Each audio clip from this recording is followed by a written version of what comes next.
A clay tablet, one line circled in pencil. The translator left no notes, only the circle, and underneath it, a word that does not belong in a ritual text. It belongs in a schedule. 9 conditions, a sequence, a count. 3 of them match the current world in ways the symbolic explanation cannot fully account for. The first is strange. The middle ones are harder to dismiss. The last does not describe an ending. It describes something that happens after the ending, and the tablet says the count begins again immediately. The oldest city in the Sumerian record was not built around a palace. It was not built around a market, a wall, or a military position. It was built around a hole in the ground. That is not a metaphor. Eridu, the first city named in the Sumerian king list, the origin point of civilization itself, was built around access to something beneath it. The Sumerians called it the Abzu. Modern translations usually render that as the primordial freshwater ocean, the underground reservoir, the mythological deep. And that rendering is not wrong, but it is incomplete. Because when you read the texts that describe the Abzu carefully, not the later summaries, not the condensed mythological versions, but the older fragmentary traditions preserved in temple hymns and scribal copies, the Abzu does not behave like a mythological concept. It behaves like a location, a managed location, one that is checked, measured, sealed, accessed on a schedule, and assigned a custodian. The custodian is Enki. Most people encounter Enki as the Sumerian god of wisdom and water. That framing is accurate as far as it goes, but it does not go far enough. Because the older descriptions of Enki's role do not emphasize wisdom as a divine gift or water as a cosmic symbol. They emphasize function. Enki is assigned. He is placed. He is given a domain and a specific set of responsibilities within that domain. And the domain is not the sky. It is not the earth. It is not the kingdom of the dead. It is the layer beneath all of those, the deep structure on which everything above it rests. The Abzu in these older traditions is described with a vocabulary that modern translators have sometimes called maintenance language. The deep place is tended, it is kept, things are placed in it and retrieved from it on a managed basis. There is a phrase in one surviving tradition, preserved in a later Akkadian copy of an older Sumerian hymn, that is roughly rendered as, "The deep place holds what was placed before the flood." Not created by Enki, not generated by his power or his will, placed there, before the flood, before the current arrangement of the world began. Pay attention to the tense. Before the flood means before the event that Sumerian tradition treats as the reset point of the current human order, which means the Abzu contains something that predates the world as the Sumerians knew it. And Enki was not present for the placing. He arrived after. He was assigned to maintain what was already there. This changes the nature of his role entirely. He is not a creator. He is a custodian.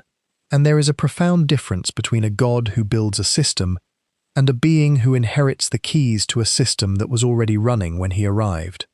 The difference is not subtle. A creator knows why the system exists, because the creator made the decision to build it. A custodian knows how to maintain the system, because the custodian was trained on its operational requirements. Those are not the same kind of knowledge, and they do not produce the same kind of authority. And in the Sumerian tradition, Enki's knowledge, his legendary wisdom, the source of his authority over the deep, may be better understood as operational knowledge rather than originating knowledge. He knows the system because he was trained on it, not because he designed it. The Sumerians never quite say who placed what is in the Abzu. The surviving texts do not name a prior order in consistent or explicit terms. They do not give the placer a name or a title that subsequent scholarship has been able to pin down with certainty, but they preserve the logic of it repeatedly, across different text traditions and different periods of composition. The deep place existed before the gods of the current world took their positions. Something was there before Enki arrived. Something was placed there before the current cycle of the world began. And Enki was assigned to keep it stable, to maintain the seal between what is stored and what is permitted above, to manage the pressure at the boundary between those two states. This is the first detail that shifts Enki from the familiar category of creation god into something stranger and more specific. He is not the author of the deep. He is its maintenance officer. He inherited a role already established when he arrived. He did not create the system's operational cycle. He did not design the 9 conditions or establish the timeline.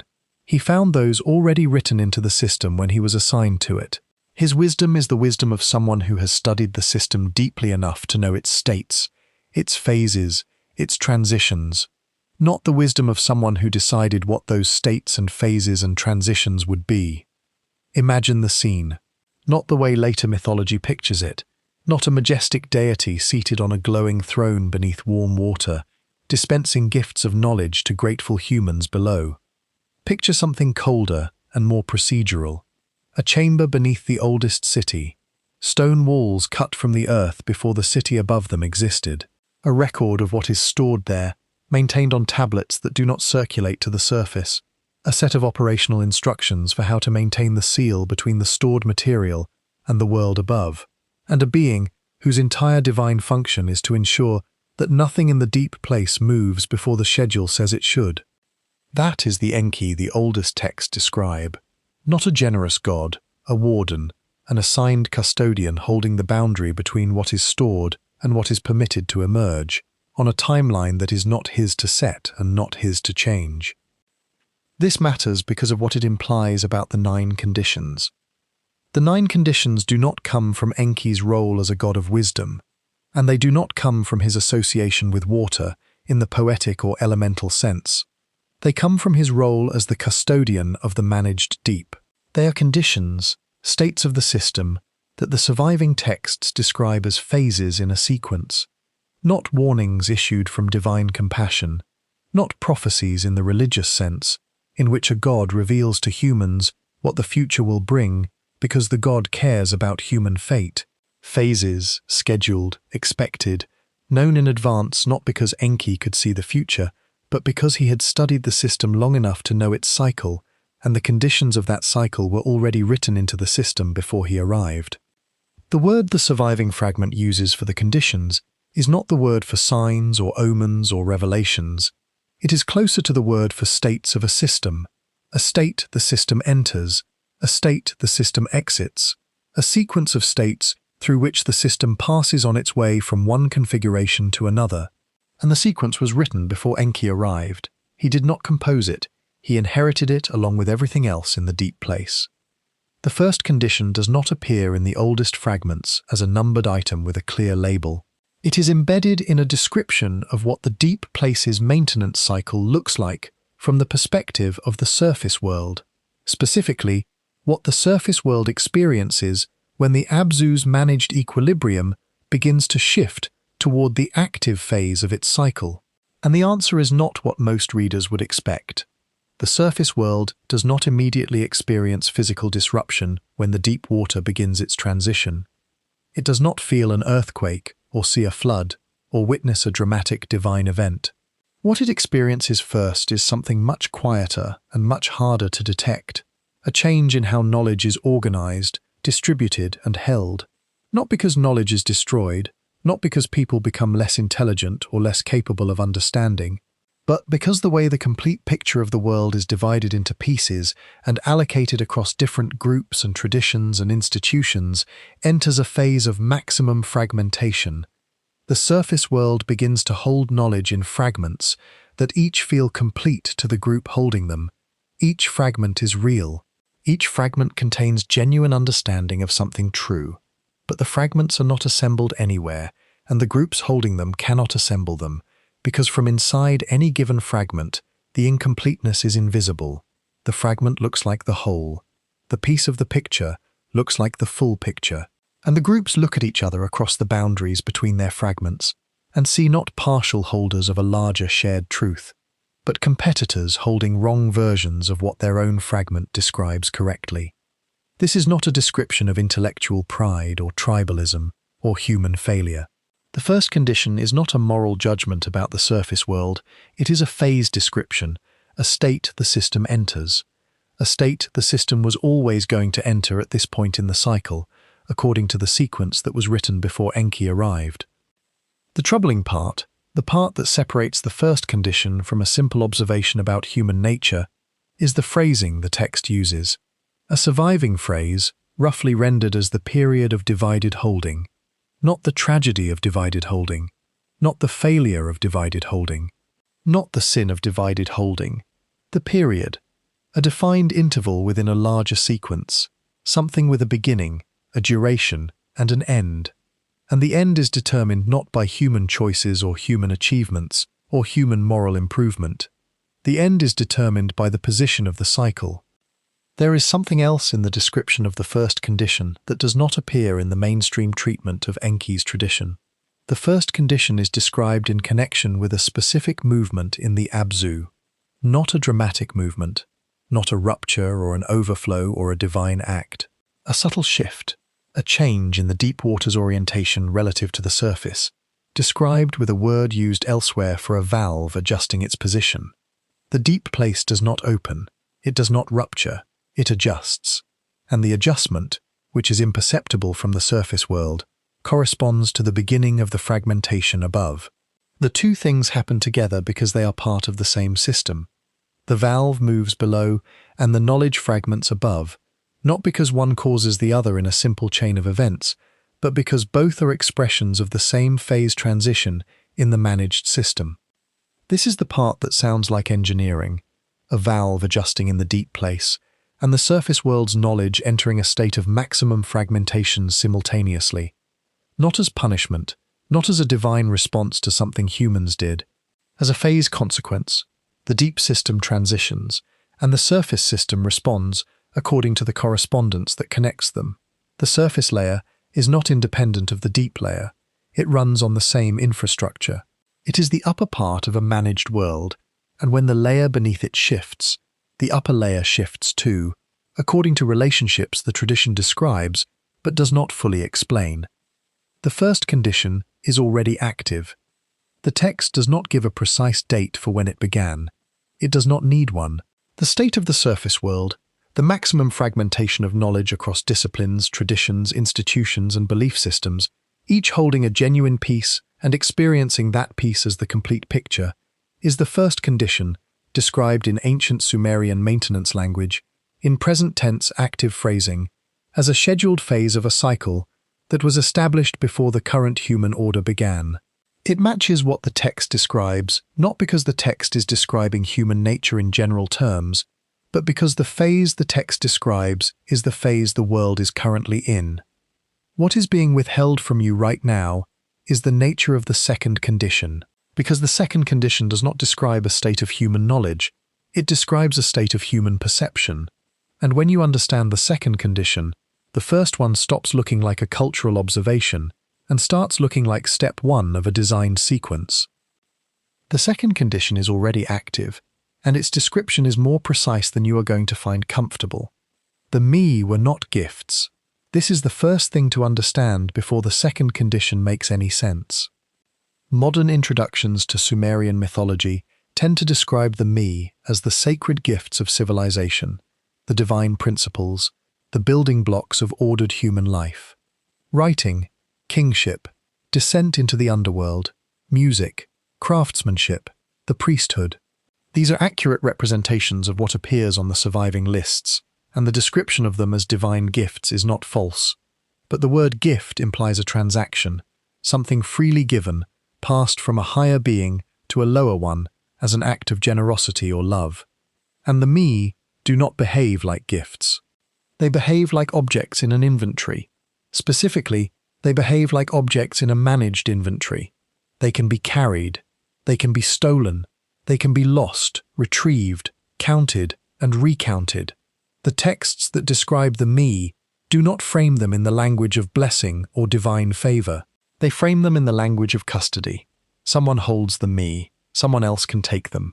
When they are taken, the original holder notices specific absences, not the loss of a quality or a feeling, but the loss of a discrete item that was present in the count before and is now missing from it.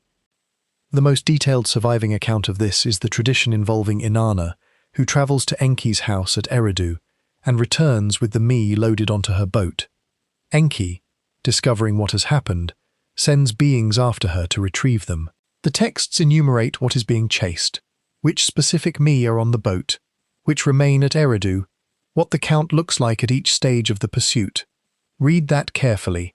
An inventory count conducted during a recovery operation. This is not the language of myth in the symbolic sense. This is the language of a stock audit being conducted in real time, with specific items tracked by category, location, and holder. The me are objects. They are counted, they are tracked. They have specific locations at specific times. They can be in the wrong location, and when they are in the wrong location, the right location notices the absence. Not symbolically, operationally. The count is off. Something is missing from the inventory. Beings are dispatched to recover it. Now the second condition becomes clearer, because the second condition does not describe a crisis or a theft or a divine conflict. It describes a phase of maximum fragmentation in the me inventory, a state in which the objects that organize civilization's functional capacities become so distributed, so separated from the central holding point, that no single tradition, institution, or system of thought retains the ability to read the complete inventory. The pieces are all still present, somewhere in the world. The count of all the me, if you could aggregate every fragment held by every group simultaneously, would add up to the complete set. But the list of where they all are has become unreadable from any single vantage point. And the groups holding individual pieces cannot identify what the rest of the list looks like, because they are operating from within a single fragment of it. The phrase the surviving tradition uses for this state is roughly rendered as, each house holds a piece and calls the piece the whole. Hold that phrase carefully, because it is doing something precise that a careless reading will miss. It is not saying that each house holds a wrong piece. It is not saying that the pieces are false or broken or corrupt versions of something better. It is saying that each house holds a genuine piece, a real fragment of the complete inventory, and then experiences that piece as the entirety of what exists to be held. The incompleteness is not detectable from inside. The fragment looks whole because the perceptual tools that would reveal the edges of the fragment, the places where it stops and the next piece begins, are themselves part of the fragmented system and therefore cannot see outside their own portion of it. This is why traditions do not simply combine. This is why disciplines do not simply merge. This is why religious systems that may hold genuine ancient knowledge do not simply sit down together and reassemble the complete picture. From inside each fragment, the fragment is the picture. The border of the fragment is invisible to the fragment holder. The me inventory is still intact in aggregate. All the pieces exist somewhere in the world, but no single house can see the aggregate, because seeing the aggregate would require a perceptual position outside any individual fragment. And the second condition has specifically addressed the availability of that perceptual position. This is where the second condition connects to the first in a way that turns what looked like two separate observations into a single engineered state. The first condition, the fragmentation of knowledge across groups and traditions, is not the cause of the second condition, and the second condition is not the cause of the first. They are simultaneous expressions of the same deep adjustment. The valve in the Abzu shifts, and the surface world responds in two ways at once. The knowledge fragments externally, distributed across groups that cannot see each other's pieces, and the perception narrows internally, reducing the bandwidth through which any individual or tradition could perceive the complete picture, even if they somehow had access to all the fragments simultaneously. Fragmentation is the external face of the transition. The second condition is its internal complement, and the second condition is described in the surviving fragments with a specificity that is either remarkable or deeply unsettling, depending on how seriously you take ancient operational language. The Sumerian tradition around the dreaming eye is not what most modern readers assume. Temple sleep, the practice of sleeping in a sacred space to receive information, is often described in scholarly literature as a form of divination, a method of obtaining divine guidance through dreams. That description is accurate at the surface level, but the older texts that describe the practice do not use the language of divination. They use the language of access. The dreaming eye is a mode of access to information that is not available to the waking eye, not because the waking eye is less intelligent or less worthy, but because the waking eye and the dreaming eye are operating at different bandwidths. The waking eye operates at the bandwidth of ordinary surface world perception, what the senses report, what the immediate environment provides, what the surface layer of the managed world makes available to conscious attention. The dreaming eye operates at a broader bandwidth, one that can access information not present on the surface, information from the deeper layers of the managed world, information that the system makes available through a specific channel when the conditions for access are met.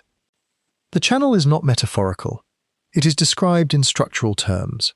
There is an aperture. The aperture has a position. The position of the aperture determines what the dreaming eye can access when it opens. And the second condition describes a phase in which that aperture has shifted. The phrase that survives in a damaged text, preserved in later copies, is roughly rendered as the waking eye sees less than the dreaming eye saw before the gate moved. 3 parts of that phrase require individual attention before the whole can be understood. The waking eye sees less, not differently, less, a quantitative reduction, not a qualitative change in the nature of perception. The waking eye is operating at a reduced input level compared to its baseline capacity. This is not about intelligence or attention or cultural sophistication. It is about the amount of information reaching the waking eye through the ordinary channels, which has decreased because the deeper layer that was supplementing ordinary waking perception with additional signal has partially retracted. Then the dreaming eye saw. Past tense. The dreaming eye saw something, received a level of information, in a prior state that is no longer the current state. The dreaming eye in the prior state was receiving at a higher bandwidth. The information coming through the dreaming channel was more complete, more structured, more directly connected to the deeper layers of the managed world. That higher bandwidth was the normal operational state of the channel before the current phase began, before the gate moved, not before the gate closed. The gate did not close, it moved, it shifted position. The channel exists, the dreaming eye still functions, the aperture is still there, but the aperture has moved relative to the source it was aligned with, and in its current position, it delivers less than it delivered when it was aligned. This distinction, moved rather than closed, is the most important detail in the second condition, because a closed gate is a problem of access. You cannot pass through a closed gate. The solution, in principle, is to open it. But a moved gate is a problem of alignment.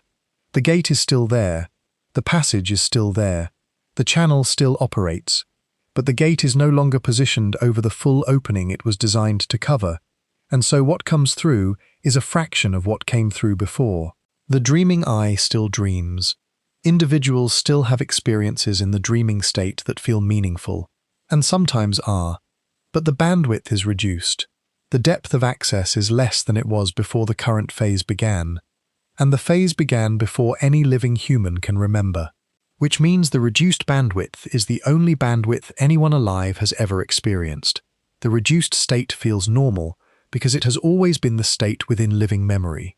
No one alive has experienced the dreaming eye at its full pre-movement capacity. The moved position is the only position anyone now alive has ever known the gate to occupy. This is why no one noticed the change. This is why the second condition does not announce itself as a condition. From inside it, it is simply how perception works. It is simply the limits of human dreaming, the frustrating gap between spiritual aspiration and actual experience that every tradition has grappled with, and that many traditions have eventually decided was simply the human condition, the inherent distance between mortal consciousness and divine reality. The gap is not the human condition, it is the current phase's condition, and the phase has a duration. The duration is indexed to the count that the third condition started. The gate moved before anyone now alive was born. Before the oldest known civilizations developed their spiritual traditions, their oracular practices, their temple sleep rituals, their shamanic descent traditions, all of those traditions developed with the gate already in its moved position. All of them are genuine attempts to access the channel through the aperture as it currently exists. And all of them are limited by a structural reduction that cannot be seen from inside it, because the inside of the reduction is the only perceptual position available to any living practitioner.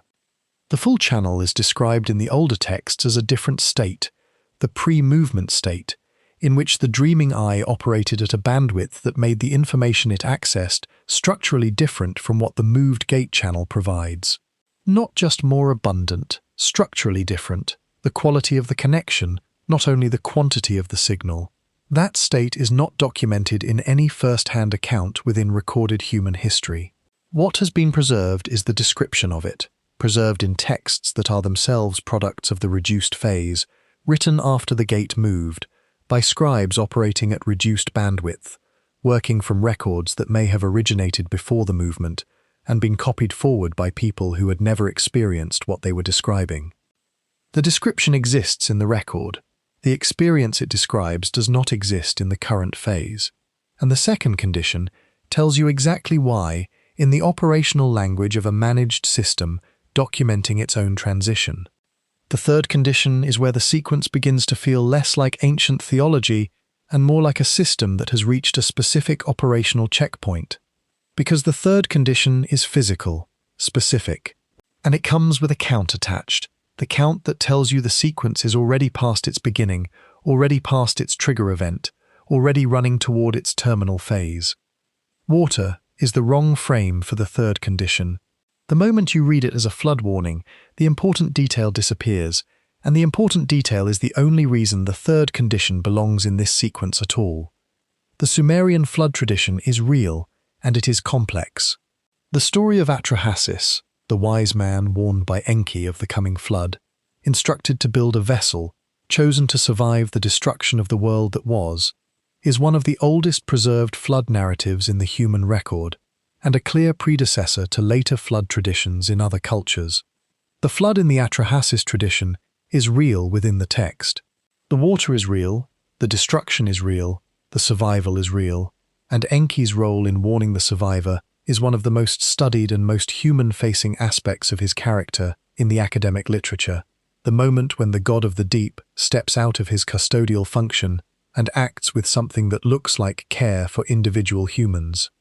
So when the third condition describes a movement of water, specifically a movement of deep water toward an active state, the obvious reading is flood symbolism, another iteration of the ancient flood warning, another variation on the theme of rising waters and a voice from below issuing a caution.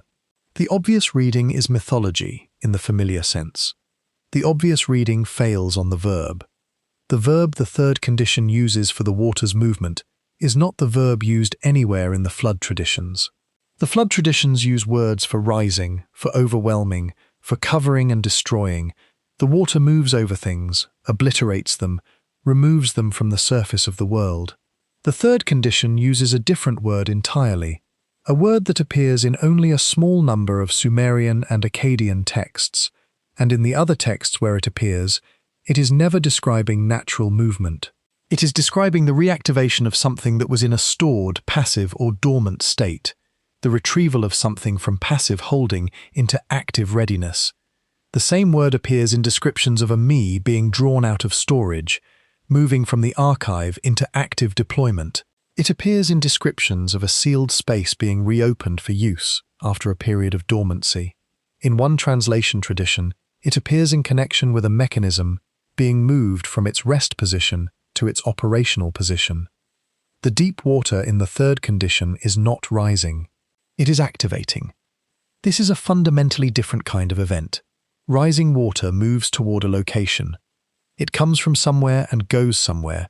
It floods a surface. It covers what was dry. Activating water does not necessarily move in the physical sense. It changes state. It transitions from one operational mode to another. The change may not produce any visible surface effect at all. It may not produce flooding or storms or the dramatic physical phenomena that flood traditions describe. The change is in what the deep water is doing, not in where the deep water is going. The third condition describes the Abzu transitioning from its long maintenance phase, the dormant or passive mode that Enki has been maintaining stable for the entire duration of the current cycle, into something the surviving text describes with a phrase roughly rendered as readiness for the next placement. Readiness for the next placement. The deep place, which holds what was placed before the flood, is becoming ready to either receive a new placement or release an existing one. The text is damaged at exactly the point where the direction of the placement would be specified. Whether things are going into the deep place or coming out of it is the question the damaged section would have answered. And that ambiguity is one of those places where the damage changes everything, because both possible directions are disturbing in their own distinct way. If the deep place is becoming ready to receive, then something currently existing in the surface world is being drawn down into the managed archive, drawn into storage, registered in the deep record, retracted from surface-level access, in the same way that other elements of the managed world are described as retracting in the later conditions. If the deep place is becoming ready to release, then something stored there since before the flood, since before the current human order, is being brought towards surface readiness, which raises the question of what has been in storage since before this cycle began, and what it means for that stored content to become active during the current phase. The text does not resolve this ambiguity in any surviving fragment. The ambiguity may be deliberate. It may be the result of damage that removed precisely the clarifying information. The tradition does not say. What the tradition does say, in the most complete surviving phrase from the third condition, is this: when the lower water moves toward the upper water, the count begins. The count begins. Not a warning is issued. Not a message is delivered to a chosen survivor. The count begins. Automatically, without ceremony, without announcement to the surface world, without requiring anyone to observe or acknowledge or respond. The deep water activates and the count starts running. And the count is indexed to the sequence of 9 conditions. It measures the duration of the phase from the moment of activation to the moment of the 9th condition's completion. The text treats the beginning of the count as a direct consequence of the activation, built into the system's design. The activation triggers the timer, not because someone decided it should, but because that is how the sequence was written before Enki arrived. This is where the third condition stops feeling like mythology in any recognizable sense. Mythology has warnings. Mythology has divine deliberation. Mythology has moral weight. Events happen because of what humans did, or because of what gods decided, or because the cosmos is responding to something. The third condition has none of this structure. There is no moral dimension. There is no observer issuing a response. The deep water activates, and the count begins, in the way that a mechanism reaching a specific position triggers the next mechanism in a chain. Not because anyone decided to trigger it at this moment, because this is what happens when the mechanism reaches that position. The decision was made when the system was built. Enki's role in the third condition is not the role of a warning god. It is not even clearly the role of an active participant. His role is the role of a custodian whose charge has entered a new operational phase. The activation of the deep water is something that happens within his domain. The count that begins is something that runs through his domain toward its conclusion. His function is to maintain the integrity of the transition, to ensure that the activation proceeds according to the established parameters, that the count begins from the correct starting point, that the phase enters its next stage without deviation from the sequence. The surface world, in this reading, is not the primary concern of the third condition. The surface world is the layer above the managed system. What matters in the third condition is what happens in the managed system itself. And what happens is precise. The Abzu, which has been in its maintenance holding mode for the duration of the current cycle, transitions to an active state and triggers the timer that will run through all 9 conditions to the completion of the phase. The question of whether the third condition is currently active, whether the count has already begun, is the question the text's tense structure raises most directly. The first condition is written in present tense, a current state. The second condition is written in present tense, also current. The third condition is written in a construction that describes completed initiation, something that began and is now in the state of having begun, not currently beginning, not about to begin, already started. The count is already running. This has a specific implication for the timeline the text implies. If the count began before the text was composed, or before the traditions that preserve the text were established, then the 9 conditions are not future events. They are not coming. They are in progress. The sequence is already well advanced. 3 conditions in the active present. The remaining 6 are phases still developing toward their full expression, and the last one has not yet arrived. There is one more detail in the 3rd condition that the surviving fragments preserve, and it is the detail that connects the 3rd condition most directly to the practical experience of the surface world during the maintenance phase. The Abzu's activation is described in relation to a state of the surface world's relationship with time, not time in the ordinary sense, not the movement of seasons or the aging of bodies or the succession of generations. Time in the administrative sense, the cycle's position, the count's current value, the placement of the present moment within the sequence of 9 conditions. The surface world does not exist outside this count. Its current moment is always a position within a cycle. And when the 3rd condition triggers the count, what it actually does is make the surface world's position in the cycle legible for the first time in the current phase, not to the surface world, which cannot read its own position from inside the reduced perceptual state of the phase, but to the system that maintains the count and knows, always and continuously, exactly where the current moment falls within the sequence. The count runs without the surface world's knowledge of it. The surface world does not know it is in a count. It does not experience its current moment as a numbered position within a 9-condition sequence that has run before and will run again. It experiences its current moment as history, as the unique and unrepeated state of a world whose continuity is singular and whose future is genuinely open. The count says otherwise. The count says the current moment is a position. The position is known, and the distance between the current position and the 9th condition's arrival is a number that the managed system's archive contains. The 3rd condition triggered the count. The count is already running. The distance is already being measured. The count also tells you something about the 9 conditions that is easy to miss when you are focused on their content. The conditions are not independent phenomena that happen to occur in a certain order. They are connected by the count. The count is the mechanism that ties them together into a sequence rather than a list. Without the count, the 9 conditions would be 9 observations about the current state of the world, each interesting in itself, none implying the next. With the count, they are positions in a sequence. Each one implies the next, because the sequence was established before the cycle began, and the count is the mechanism that moves the cycle from one condition to the next, according to the established sequence. The 4th condition does not describe something happening in the water, or in human behavior, or in the organized systems of knowledge.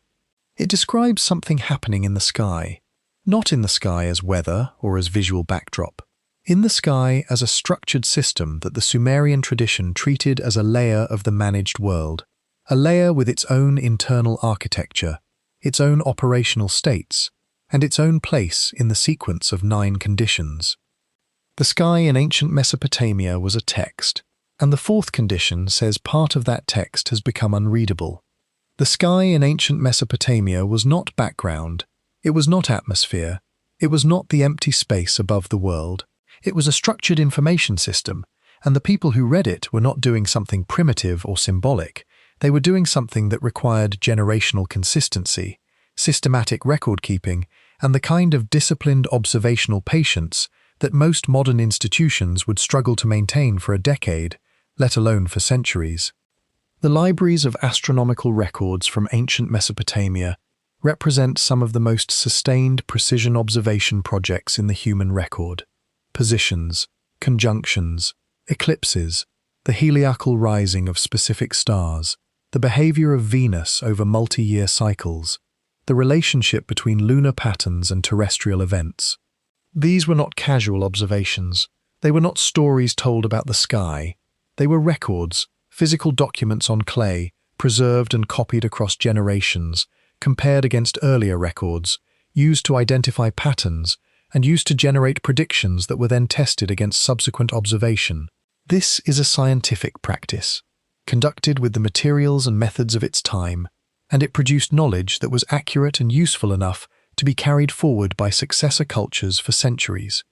The premise underlying all of it was that the sky was consistent, that the same phenomena carried the same information across generations, Because the sky itself was the same sky, the same structural information system, operating on the same rules, sending the same kinds of signals through the same channels to the same kinds of trained observers below. The legibility of the sky depended on the sky remaining legible, on the channel between the sky's information layer and the ground-level observer remaining open and aligned, the same way it had been open and aligned for the generations that produced the baseline records. The fourth condition describes a phase in which that alignment fails. Not for the visible sky, not in a simple sense. The visible sky, the observable layer of stars and planets, lunar phases, solar behavior, the movements of the observable celestial objects, is still there in the fourth condition. Observers can still see it, instruments can still measure it. The surface layer of the sky's information system continues to operate and remains accessible to surface-level observation. That is not what changes. What changes is the layer behind the visible layer. The layer the Sumerian tradition describes as the upper sky, the deeper register of the sky's structure, the layer that the visible sky was the surface expression of. The visible sky was the output, the upper sky was the source. The stars and planets and their movements were the display. The upper sky was what the display was displaying. And the fourth condition says the source, the upper sky, the layer behind the visible layer, has moved behind a boundary that surface-level observation cannot penetrate.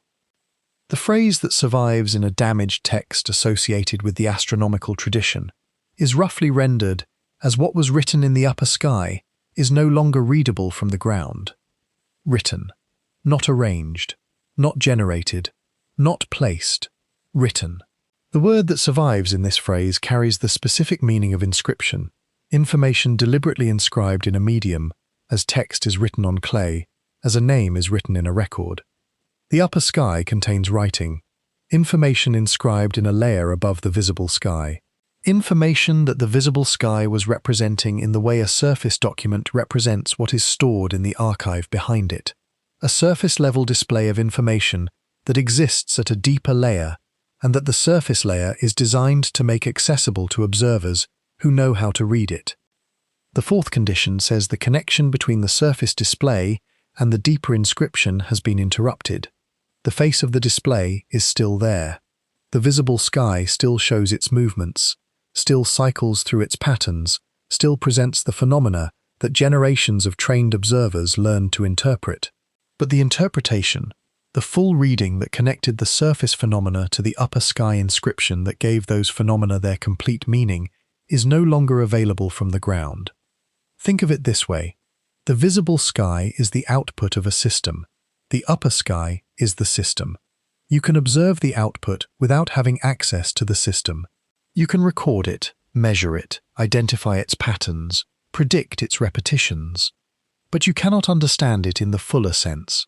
Cannot understand what the output is expressing, what the system is communicating, what the inscription in the upper sky that the visible phenomena are representing means, unless you have access to the system itself. The fourth condition says the system has moved behind a barrier. The output continues. The barrier does not eliminate the visible sky. But the connection between the output and the source is severed at the ground level, in the current phase. This is why the fourth condition matters for the sequence. The second condition described a reduction in the bandwidth of interior perception, the dreaming eye operating at less than full capacity because the gate shifted. The fourth condition describes a parallel reduction in exterior perception, the sky's information system operating at a reduced output level from the ground's perspective because the connection between the visible layer and the upper layer has been disrupted. Interior and exterior perception are both reduced, simultaneously, in the same phase. This is not coincidence in the logic of the sequence. It is complementary. The maintenance phase reduces both inward channels of access and outward channels of access simultaneously, so that the surface world receives less information from both directions during the interval. The normal explanation for why the great Mesopotamian astronomical tradition eventually calcified, why it stopped producing new knowledge and became increasingly formulaic, increasingly a matter of repeating established interpretations rather than generating new ones, is institutional and political. The priestly institutions that maintained the tradition became more concerned with preserving their interpretive authority than with pursuing new discoveries. Political shifts changed the nature of the support the tradition received. Cultural transmission processes introduced drift and simplification over time. These explanations are not wrong. They describe real processes that contributed to real changes in how the tradition operated. But they do not explain a harder problem. Why did the tradition stop producing genuinely new astronomical knowledge at approximately the same point across multiple independent centers of observation, operating under different institutional structures, in different political contexts, in different cultural frameworks? Why did the tradition's ceiling appear not to be an institutional ceiling, which would vary by institution, but a structural ceiling, one that expressed itself consistently regardless of the quality of the observers or the sophistication of the instruments? Why did the knowledge tradition seem to hit a point beyond which the sky would not yield new structural information, no matter how carefully it was watched? The fourth condition offers a reading, not proven fact, a reading that the operational vocabulary of the text supports. The tradition stopped generating new sky knowledge, not primarily because of institutional failure, but because the source of new sky knowledge, the upper sky, the layer whose inscription the visible phenomena were displaying, had moved behind a barrier. The observers were still looking, the instruments were still pointed at the same sky, the training was still being transmitted, but what they were looking at, in the phase of the fourth condition, was the output without the source, the visible sky without the upper sky, the display without what the display was displaying. You can memorize the output, track its patterns, predict its repetitions, but you cannot generate new understanding from the output alone if the source of the output has become inaccessible. The ceiling is not institutional.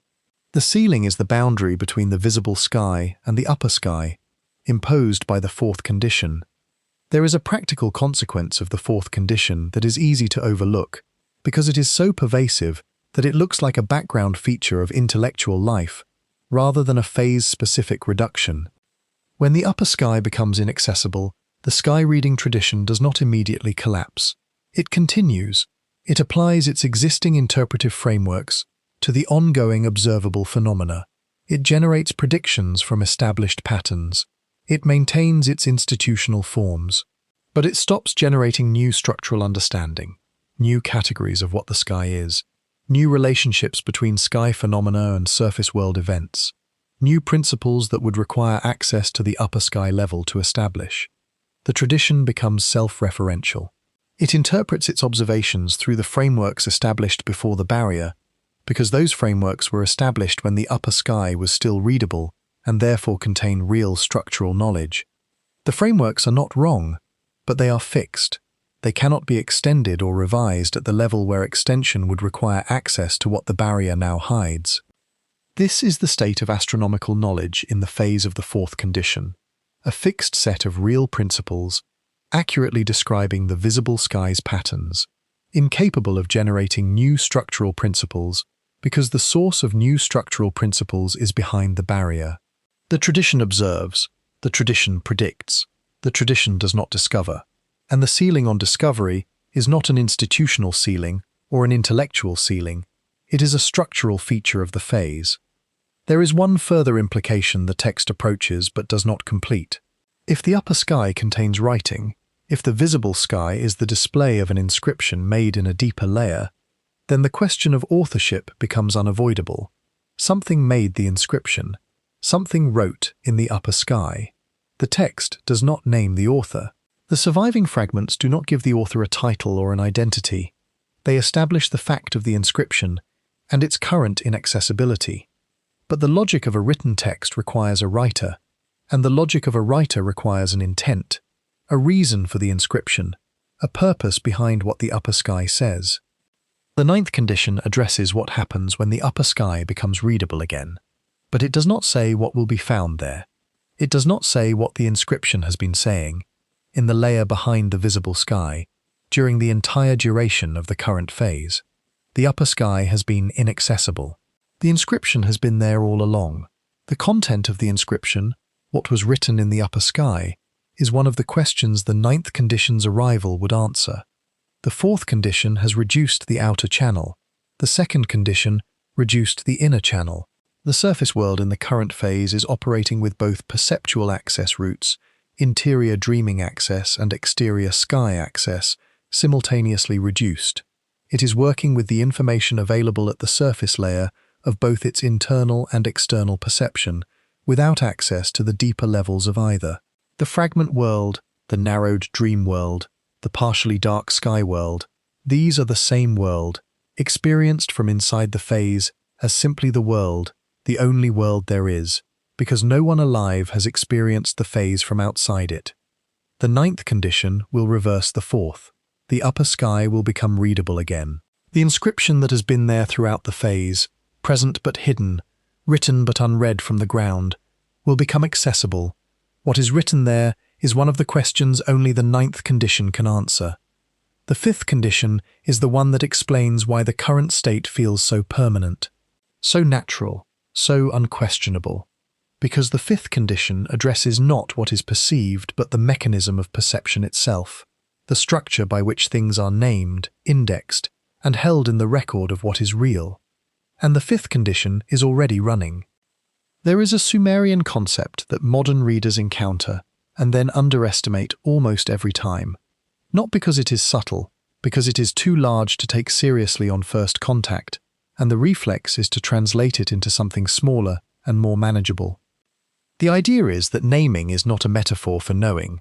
Naming is a mechanism, a functional mechanism in the structure of the managed world. When the ancient texts say that to name something is to bring it into being, the modern reader hears poetry, a beautiful, archaic expression of the connection between language and understanding. The ancient texts are not speaking poetically, they are speaking operationally. The name is an anchor. The anchor connects the thing to the cosmic record.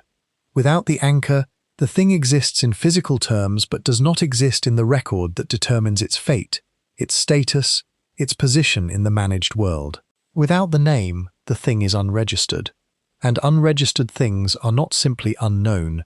In the logic of the Sumerian tradition, they are outside the managed system, present but not accounted for, existing but not held. The scribal tradition that preserved this understanding was not mystics. It was a profession. Scribes in ancient Mesopotamia were trained to produce records with a precision the tradition treated as cosmically important, not because precision was a cultural value in the abstract, but because the records they were producing were understood to be entries in the actual cosmic archive. Writing a name correctly on a clay tablet was not symbolic correspondence between the human world and the divine world. It was an act of registration in the system that managed both. The surface inscription and the deeper registration were linked by the same act of accurate naming. Get the name wrong and the registration was inaccurate. Get the name right and the thing was properly held in the record.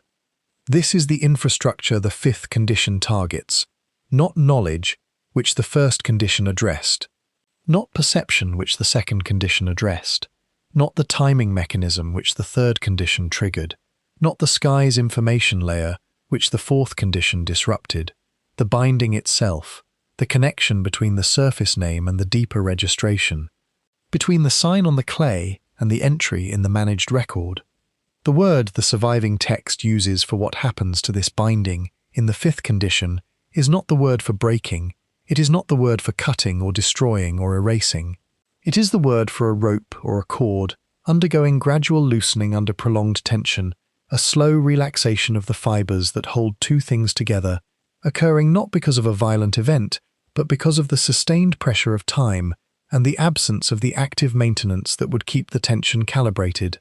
Binding loosens, gradually, continuously, at a rate too slow to detect in any individual moment, but measurable across the span of the phase. The phrase the text preserves is roughly rendered as, "The name remains but the hold loosens. The thing and its sign begin to drift apart." Drift, not separate, not break, drift. The name is still connected to the thing. The sign still refers to the referent, but the connection has relaxed to the point where the name and the thing are no longer precisely aligned. They are associated. They are approximately correct with respect to each other, but the exact correspondence, the precise alignment between surface inscription and deeper registration that made naming a binding act has begun to slip. This sounds philosophical until you consider what it means for a system that depends on names as functional anchors. In a world where names are the mechanism by which things are held in the cosmic record, approximate alignment is not sufficient. Either the surface name corresponds precisely to the deeper registration, or it does not. There is no stable middle state in a functional binding system. The rope either holds the load or it does not hold the load, even if the failure begins with a barely perceptible loosening rather than a sudden break. And the fifth condition describes a phase in which all name-to-thing bindings across the managed world have begun a simultaneous, structural, gradual loosening, not because any particular name was used incorrectly, not because any particular scribe made an error, but because the active maintenance that keeps the bindings calibrated has been partially withdrawn in accordance with the phase transition. This is a critical point. The loosening is not the result of human error. It is not the result of intellectual laziness or cultural decay or the corruption of institutions that should have preserved the binding more carefully. Those things happen, and they contribute to the surface appearance of the problem. But they are not the root cause. The root cause is the fifth condition, the phase in which the custodial maintenance of the name-to-thing binding is withdrawn as part of the sequence, and the binding begins to relax on its own under the pressure of time, because the tension that kept it calibrated is no longer being actively applied. The surface world does not experience this as a sudden change. It cannot. The loosening is gradual, and it is universal, every binding loosening at the same rate simultaneously, which means there is no contrast, no before state available for comparison, no moment of disruption that would allow any observer to identify the loosening as a departure from a prior condition. The observer in the fifth condition has always lived with gradually loosening bindings. The observer inherited a world in which the drift was already underway before they were born, and has been underway for longer than any human memory can reach. The observer therefore experiences the drift not as drift, but as the natural, unremarkable state of language, meaning, and reference. This is why definitions become contested, without any party being obviously wrong. This is why the same words mean genuinely different things to different groups, and the difference cannot be resolved by appealing to the original definition, because the original definition is itself one of the things that has drifted. This is why categories that once held clear distinctions begin to blur at the edges, why systems of thought that were once internally coherent begin to develop contradictions that cannot be resolved by returning to foundational terms, because the foundational terms are among the things that have drifted furthest from their original registrations. The drift is not a failure. It is the fifth condition. It is a phase feature, not a human failure. The loosening of the name-to-thing binding has a specific effect on how the surface world experiences its own knowledge, and the effect is visible once you know what to look for. In a world where the bindings are calibrated, a name is a precise tool. You use it, and it reaches exactly what it refers to. The transmission is clean. Two people using the same name with calibrated bindings are in contact with the same referent through the same mechanism. Communication happens not because the two people agree to assign the same meaning to the same word. That is a social account of meaning. But because both names are anchored to the same deeper registration, and the names reach the registration through the binding rather than through social agreement. In a world where the bindings are loosening, names become gradually less precise tools. The same name, used by two people in the same tradition with the same apparent meaning, may be pointing at slightly different positions in the vicinity of the original referent. The names are still close, the referents are still close, the communication still approximately works, but the precision degrades. The agreement that used to be structural becomes social, maintained by convention and explicit negotiation, rather than by the accuracy of the binding. And social agreement is much more fragile than structural binding, because social agreement requires continuous active maintenance among the parties, while structural binding simply holds as long as the binding holds. This is why the surface world in the fifth condition develops a particular relationship with disagreement. The same words, the same terms, the same concepts, used in good faith by people who believe they are referring to the same things, produce different understandings not because the people are using the words dishonestly or carelessly, but because the bindings have drifted enough that the same surface sign no longer reliably reaches the same deeper registration in every holder. The disagreement is not a failure of communication. It is the fifth condition expressing itself through communication. Now assemble the first 5 conditions and look at what they describe in combination. Fragmented knowledge, each fragment invisible in its own incompleteness to the group holding it. Reduced interior perception, the dreaming eye operating at reduced bandwidth, because the gate shifted before the current era began. The count triggered by the activation of the deep water, already running. The upper sky's information layer inaccessible, the exterior information channel reduced to its surface output, and the name-to-thing bindings loosening globally, making the foundational tools of understanding, language, category, definition, reference, gradually less reliable as anchors to the deeper reality they are supposed to describe. 5 conditions. 5 simultaneous reductions in different elements of the managed world's connective tissue. 5 phases of the same maintenance transition, each targeting a different layer of the connection between the surface world and the deeper system. The surface world at the 5th condition is a world in which the fragmented knowledge cannot be reassembled because the perceptual tools are reduced. The perceptual tools cannot be repaired by adjusting spiritual practice because the structural channel has moved. The structural channel cannot be verified through sky reading because the upper sky is behind its barrier. And the sky reading cannot be improved by more careful attention to language and definition, because the binding between language and what language describes is loosening. Each condition makes the others harder to address. The conditions interact. They reinforce each other. They collectively produce a state in which the surface world's capacity to perceive the system it is part of, understand the state of that system, or access the deeper layers of that system through any available means, perceptual, structural, linguistic, astronomical, is simultaneously reduced across every available channel. A world in this state does not experience itself as compromised. It experiences itself as normal, because the reduction is the only state it has ever known. The before state, the state in which the knowledge was not fragmented, the perception was at full bandwidth, the sky's upper register was readable, and the bindings were calibrated, that state is not available in the current phase for comparison. It is described in old texts. It is referenced in traditions whose practitioners have never experienced it.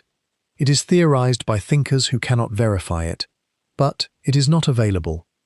The question the 5 conditions together force is the question the text does not answer: why? Why does the maintenance phase require that the surface world be in this specific state?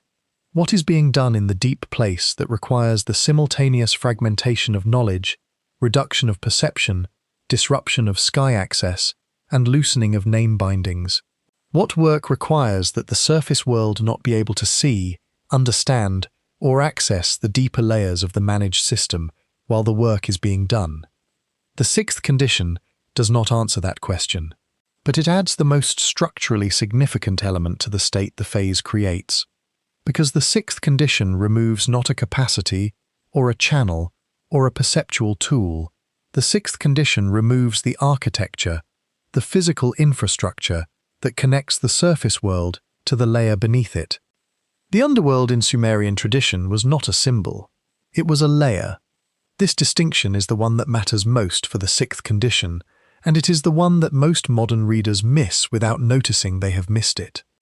The modern tendency, even among scholars who work carefully with the Sumerian material, is to read the underworld as a metaphor for death, as a mythological space representing the experience of dying and the fate of the departed in the symbolic imagination of ancient people. The Sumerian underworld does function in these ways. Kur, the Great Below, Urkala, these are real conceptual spaces in the tradition, inhabited by specific beings, governing the specific fates of the dead in ways the tradition took with complete seriousness. The mythology is genuine and it is rich. But underneath the mythology, inside the structure of the tradition, in the operational vocabulary of the oldest surviving texts, the underworld is also a layer of the managed world with specific structural properties. It has boundaries, gates, passages, and access points. It is distinct from the Abzu but related to it, occupying the same general region beneath the surface world. It is accessible through specific locations under specific conditions. It has its own rules, its own hierarchy of beings, its own logic, and it is connected to the surface world through passages that the oldest texts describe not as symbolic transitions or metaphorical thresholds, but as features of the world's physical architecture, the structural connective tissue between the layer of the living and the layer beneath. The gates of the underworld are the most famous of these structural features.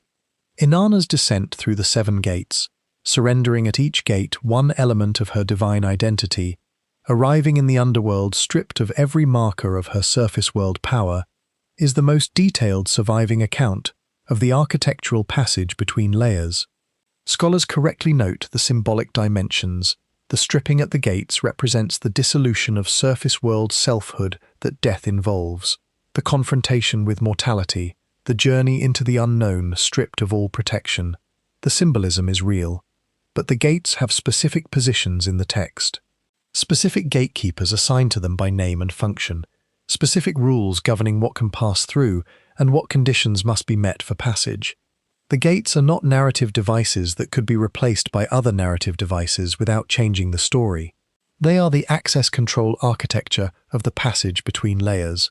They are structural, they are functional, they are part of the world's managed design. In the Sumerian tradition, this architecture was not maintained by the surface world. It was maintained by Enki's domain. The passage between the surface world and the layer beneath it was part of the managed system that Enki's custodianship encompassed. The gates, the passages, the access points, these were features of the system Enki maintained, along with the Abzu and its stored contents, and the seal between the stored contents and the surface world above. The 6th condition describes what happens to this architecture in the current phase. The word the text uses is not the word for closing, it is not the word for locking, or sealing, or blocking. It is the word for folding back. The same word used for a tent being collapsed and stored after use, for a mechanism being retracted into its housing for maintenance, for a scroll being rolled and placed in its container for preservation. The word describes a retraction, a movement of something from its deployed position to its stored position. Not destruction, not permanent sealing, retraction into storage, into the deep place. The phrase that survives from the 6th condition is roughly rendered as, "The lower road will no longer receive the descending foot. The way beneath is folded back into the deep place." The lower road. Not the individual souls of the dead who continue to have a destination in the tradition. Death itself is not abolished by the 6th condition. The lower road is the infrastructure, the structural architecture of the passage. The pathway that, in the tradition's logic, had been available not only for the ordinary movement of the dead between layers, but also, under specific conditions, for the living, for priests, for initiates, for practitioners of specific traditions who had developed the knowledge and the ritual technology to cross the boundary while still living and return with what they found there. That two-directional access is what the 6th condition retracts, the architecture that made the crossing possible, in either direction, for either the living or the dead, is folded back into the Abzu, stored, held in the deep place's managed archive alongside everything else that was placed there before the flood. Available, in principle, in the same sense that the me drawn out of storage are available in principle, not available for current use, not deployed, not in position, in storage. The lower road will no longer receive the descending foot. The way has been retracted. The descent is not possible during the current phase, not because the practitioners are insufficiently skilled or the traditions are incorrectly transmitted, but because the road has been removed from its position in the world's architecture and stored in the deep place until the phase ends. This is what makes the 6th condition the most practically significant for the human traditions that developed during the phase. Every spiritual tradition, every mystical lineage, every shamanic descent practice, every ritual approach to the boundary between the living and the dead, every one of these has developed during a period in which the lower road was already in storage. The traditions developed without access to the infrastructure they were designed to use.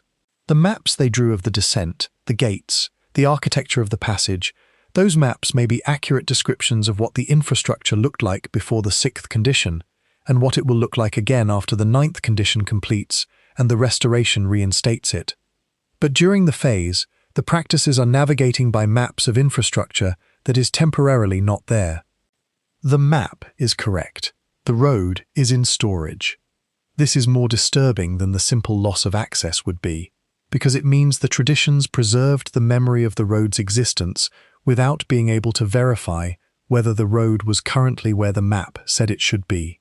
The practice of the descent, preserved in texts, transmitted through lineages, maintained in ritual across generations of practitioners who had never used the actual road, is the practice of navigating by a map that was made when the road was deployed and preserved for use when the road would be deployed again. The map is not wrong.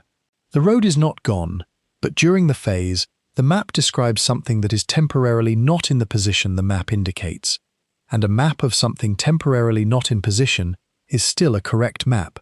It will be correct again when the position is restored. It simply cannot take you where it says you can go while the infrastructure is in storage. This means something specific for the experiences that practitioners have had within the phase, and it is important to be precise about what it means. The sixth condition does not make spiritual experience impossible. It retracts a specific structural architecture, the lower road, the physical passage between layers. The surface world still has spiritual experience. Practitioners still have contact with what they describe as deeper realities. The dreaming eye still operates, at reduced bandwidth. The sky still shows its visible patterns. Names still function, with reduced precision. The surface world is not spiritually inert during the phase. But the specific category of access that the lower road provided, the deep crossing, the direct structural connection to the layer beneath the surface world, the passage that the traditions describe as the most direct and most complete form of access to what lies below, that category of access is not available during the phase. What is available is a set of partial approximations, genuine experiences at the surface level, real contact with what the dreaming eye can reach at reduced bandwidth, authentic spiritual experience that does not penetrate to the depth the lower road would have allowed. The partial experiences are not failures. They are the expected result of reaching toward infrastructure that has been temporarily retracted. The practitioners are doing what they can with what the phase allows. The traditions are genuine. The experiences are real. The access is simply limited to what is possible without the lower road in position. The retraction of the lower road has an implication for how the underworld traditions developed within the phase that is worth dwelling on, because it explains a pattern that appears across multiple independent traditions without any obvious common source. Across different cultures, different geographies, different eras of the phase, underworld traditions develop a characteristic structure, rich and detailed cosmological accounts of what the world beneath contains, combined with a noted difficulty in achieving the direct access that the accounts describe. The traditions know what the underworld is. They describe it with precision. They preserve maps, procedures, ritual approaches, initiation sequences, and symbolic systems designed to enable the crossing. And the crossing remains difficult, partial, elusive, available only to rare practitioners under rare conditions, and unrepeatable in ways that make verification and transmission of direct experience structurally challenging. If the lower road is in storage, this pattern is the expected result. The traditions are real. The cosmological knowledge they preserve is real, derived from the period before the sixth condition retracted the architecture, or derived from texts that preserved pre-phase accounts of what the architecture looked like when it was deployed. The procedures are real attempts to navigate the architecture as described. The difficulty is real, but the difficulty is not the difficulty of the crossing itself. It is the difficulty of reaching architecture that is currently not where the map says it should be. A tradition whose practitioners struggle to achieve what earlier practitioners described achieving with greater consistency is not a tradition in decline. It may be a tradition navigating a phase in which the infrastructure has been temporarily retracted. The struggle is real. The partial successes are real, but the baseline has shifted. The sixth condition shifted it. Now the state of the managed world at 6 conditions is becoming visible as a coherent picture. The knowledge is fragmented. The interior channel is narrowed. The count is running. The exterior channel is obscured. The binding is loosening. The architecture is stored. The surface world is operating on its own resources in each of these dimensions, not cut off entirely from the managed system, but isolated from its deeper layers in every direction simultaneously.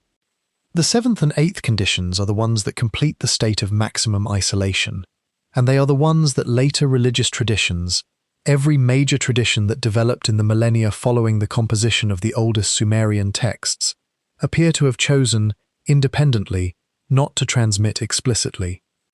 Because the 7th condition describes the withdrawal of the beings whose continued attention was the premise of every religious tradition. And a tradition cannot preserve the withdrawal of the beings it exists to maintain relationship with. The account of their withdrawal would undermine the account of their ongoing presence, and religious traditions, to function as traditions, need to maintain the account of ongoing presence. The watchers went quiet, the record kept running, and the 8th condition is the description of a world still being logged but no longer observed, still documented but no longer read, still in the managed system but no longer being actively managed. That is the world the surface currently inhabits. The Anunnaki are a problem for any tradition that wants a simple story. In the more familiar, later versions of Mesopotamian religion, the Anunnaki appear in several different configurations across different text traditions. Sometimes they are the major gods of the upper world, grouped in contrast with the Igigi. Sometimes they are the divine assembly that makes the great decisions of the cosmic order, sitting in judgment, issuing decrees, determining the fates of gods and humans. Sometimes, particularly in underworld texts, they are the judges of the dead, the council that weighs what a person was and determines what they become. These descriptions are all genuine. They are all present in the texts. They are all real representations of how the Sumerian and Akkadian traditions used the concept of the Anunnaki at various points in the long history of Mesopotamian religious thought. But the older material, the fragmentary traditions that predate the more systematized theological presentations, the older hymns and ritual texts that preserved earlier layers of the cosmological understanding, describes the Anunnaki in terms that are less divine and more functional. In the older material, the Anunnaki are watchers, not in the sense of guardians or protectors, which is how the concept has sometimes been romanticized in modern retellings. Watchers in the operational sense. They observe the structure of the world. They maintain awareness of the current state of the managed system. They are the beings for whom the Tablet of Destinies is a working document, the actual record they read, update, and act upon in the course of their functional role. Their watching is not passive contemplation. It is active record maintenance. The cosmic record does not update itself automatically in the logic of the older tradition. It is maintained by beings whose function is to observe the state of the world and ensure that the record corresponds accurately to what the world is doing. Names are logged, states are recorded, transitions are noted, the count is kept current. The Anunnaki in this older reading are not gods in the sense of beings who govern through divine will and personal authority. They are custodians, in the same sense that Enki is a custodian, beings assigned to specific functions within the managed system, maintaining those functions through continuous and active attention. This reframing is critical for understanding the 7th condition, because when the 7th condition describes the Anunnaki entering a non-active interval, it is not describing divine abandonment. It is not describing punishment, conflict, departure, or rejection. It is describing a scheduled operational transition, and the vocabulary the surviving text uses for this transition is precise and unambiguous in what it implies.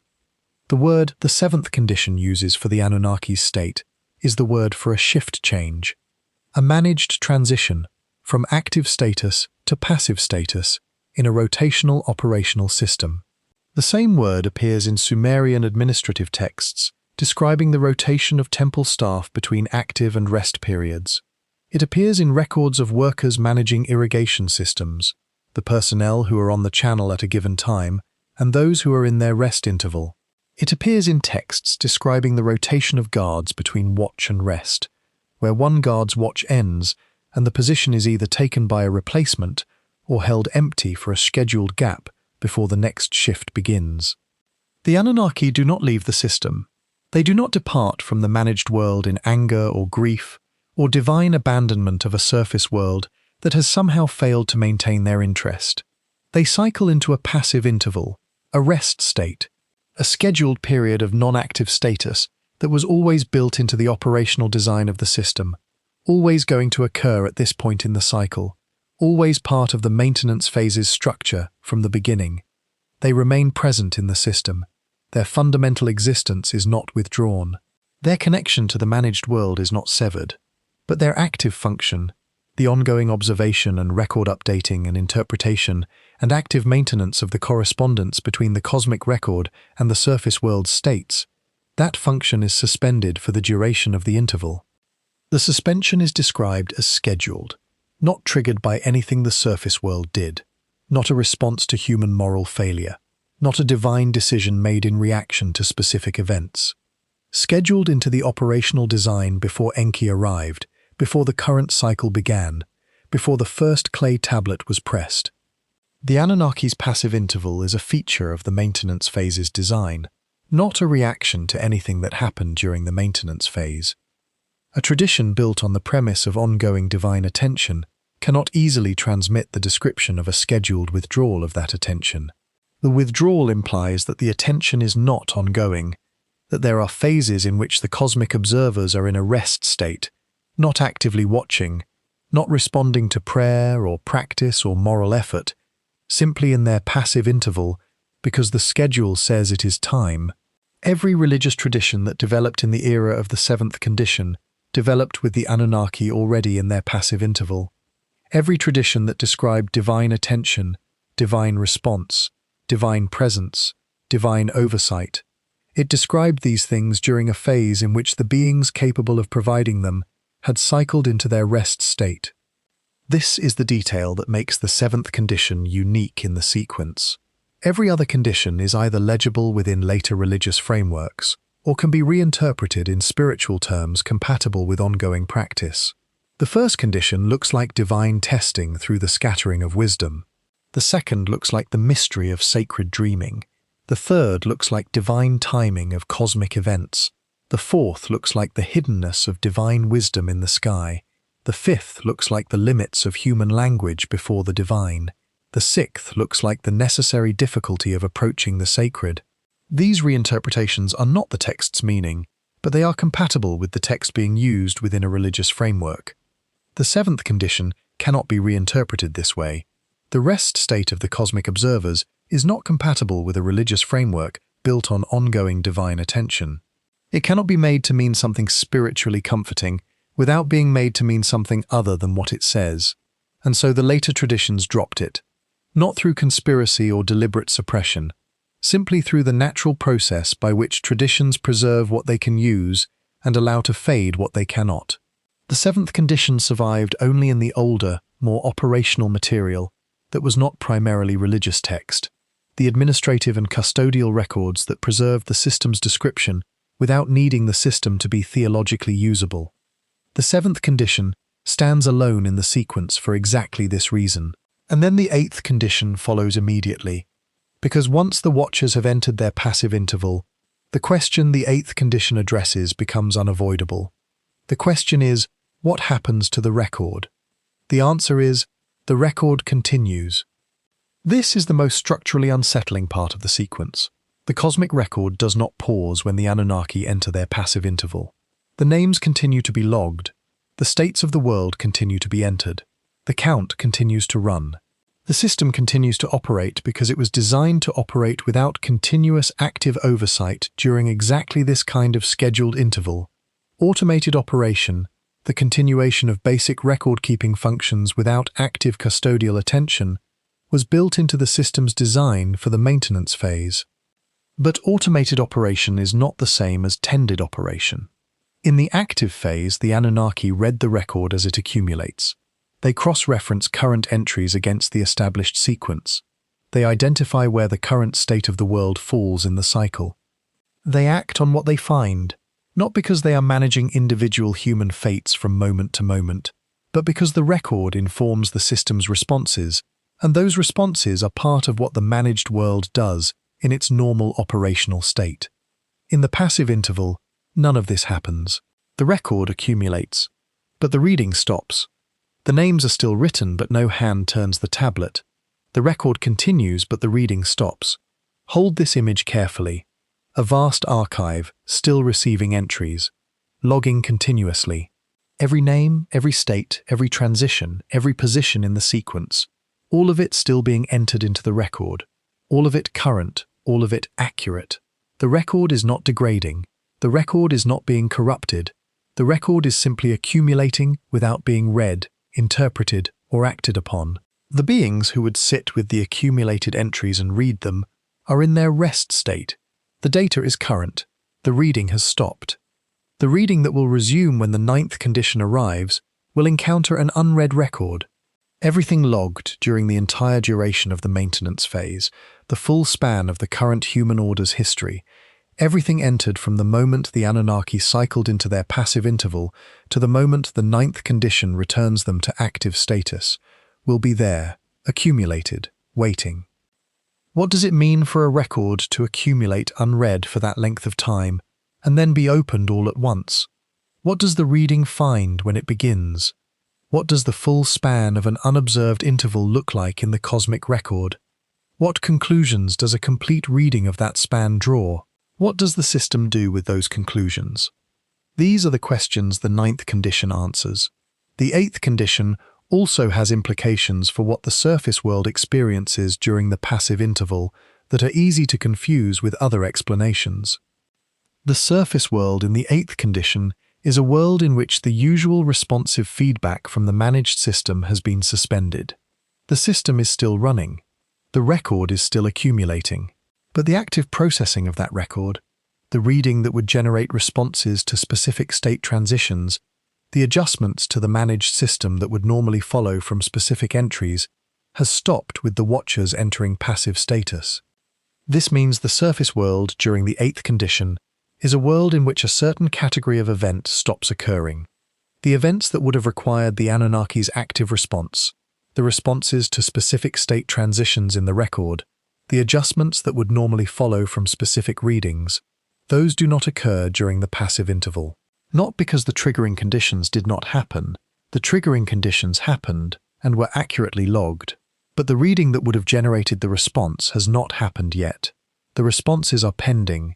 They will be generated when the reading resumes, in response to the full accumulated record at once. What does this mean in practice?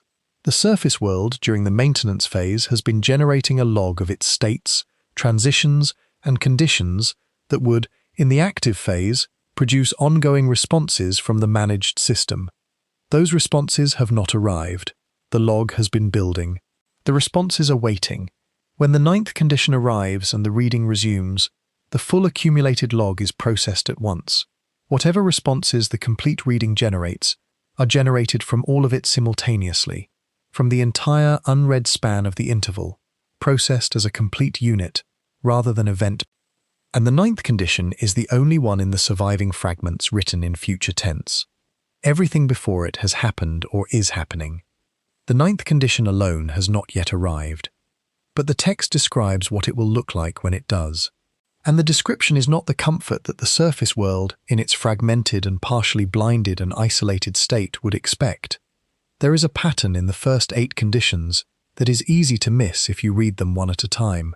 Each one feels like a discrete phenomenon, a specific thing happening to a specific layer of the world. The fragmentation of knowledge, the reduction of interior perception, the activation of the deep water and the start of the count, the partial obscuring of the sky's upper register, the loosening of the name-to-thing bindings, the retraction of the lower road into the deep place. The passive interval of the Anunnaki, the continuation of the record without active reading. Read them one at a time and they feel like 8 separate conditions. Place them together and look at what they target in sequence, and the pattern becomes something else entirely.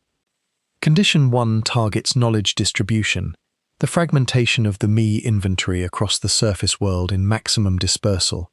Condition 2 targets interior perception, the bandwidth of the dreaming eye, the channel through which information from deeper layers reaches individual awareness. Condition 3 triggers the count, the activation of the deep water that starts the timer running on the entire sequence. Condition 4 targets exterior perception, the upper sky's readability from the ground, the outer channel of cosmic information. Condition 5 targets the binding mechanism, the name-to-thing correspondence that anchors everything in the surface world to the deeper record. Condition 6 targets the physical architecture, the structural passages between the surface world and the world beneath it, folded back into the deep place. Condition 7 targets the observers, the beings whose active attention maintained the correspondence between the record and the reality it recorded. Condition 8 targets the reading itself, the active interpretation and action on the accumulated record. 8 conditions. 8 different elements of the managed world's connective tissue, each one reduced or retracted or suspended in sequence. And the sequence moves in a direction. It begins with the most external, most social element of the surface world's operation, the distribution of knowledge among groups. It moves inward and downward, through interior perception, through the timing mechanism, through exterior cosmic channels, through the binding apparatus, through the structural architecture, through the active custodians, through the act of reading itself. Each condition removes one more layer of the connection between the surface world and the managed system beneath it.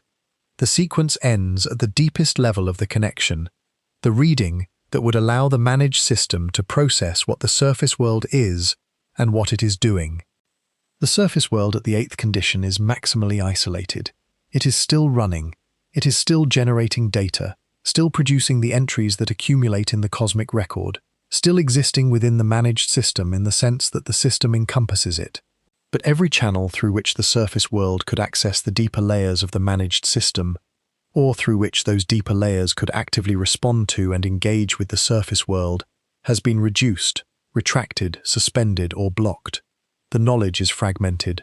The interior channel is narrowed, the timer is running. The exterior channel is obscured, the binding is loosening, the architecture is stored, the watchers are in their passive interval, the reading has stopped. This is maximum isolation, the state the maintenance phase has been building toward through the entire sequence. Now ask the question the pattern makes unavoidable. What work requires this specific state? The Sumerian tradition does not answer this directly in any surviving text. The section that would address it, the description of what occurs in the deep place during the interval of maximum isolation, is the section that corresponds to the most damaged material in the surviving fragmentary record, which is either the physical accident of which clay tablets were fired, which were buried where, which survived the accidents of time, water, fire, and human conflict that have destroyed most of what ancient Mesopotamia produced. Or, it is not an accident. The text itself does not permit certainty on this point. The absence of the answer is a feature of the surviving record, and the surviving record does not explain the absence. But the surviving record does describe the conditions under which the interval occurs, and those conditions are precise enough to allow a careful reconstruction of what category of work would require them. Consider what the state of maximum isolation prevents the surface world from doing. The fragmented knowledge means no surface world group has the complete picture of the managed system, and therefore cannot identify what is being modified at the systemic level during the interval. The narrowed interior perception means individuals cannot access the deeper information layers that would otherwise make systemic modifications perceptible to aware individuals who know how to look. The obscured upper sky means the exterior information channel, through which large-scale systemic changes might otherwise be legible to trained observers, is not delivering its upper layer content to the ground. The loosening bindings mean the language available to describe and analyze any changes the surface world might detect is itself becoming less precisely anchored to the realities it describes, making accurate analysis of perceived changes increasingly difficult. The retracted architecture means the structural passages that would allow direct access to the deep place, direct observation of what is being done there, are not available from the surface. The passive Anunnaki mean the cosmic record is not being actively cross-referenced against the sequence, in ways that would generate observable responses to the interval's work. The stopped reading means whatever the interval's work produces in the record is accumulating without being interpreted or responded to until the reading resumes. The interval's work can be done without detection, not because the surface world's inhabitants are unsophisticated or unintelligent, because every channel through which they might detect it has been systematically reduced or closed in the sequence of 8 conditions before the 9th condition arrives. The 8 conditions are not 8 problems that happen to co-occur. They are 8 coordinated closures that collectively produce the specific state of maximum isolation required for the work of the interval to proceed without surface world interference, observation, or response. The targeting is too precise to be accidental within the logic of the tradition. The correspondence between what each condition closes and what would need to be closed to prevent surface world awareness of the interval's work. The correspondence is complete.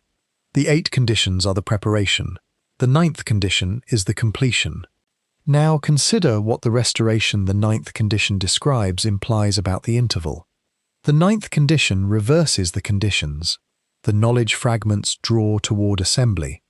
The interior channel opens to its full pre-phase bandwidth.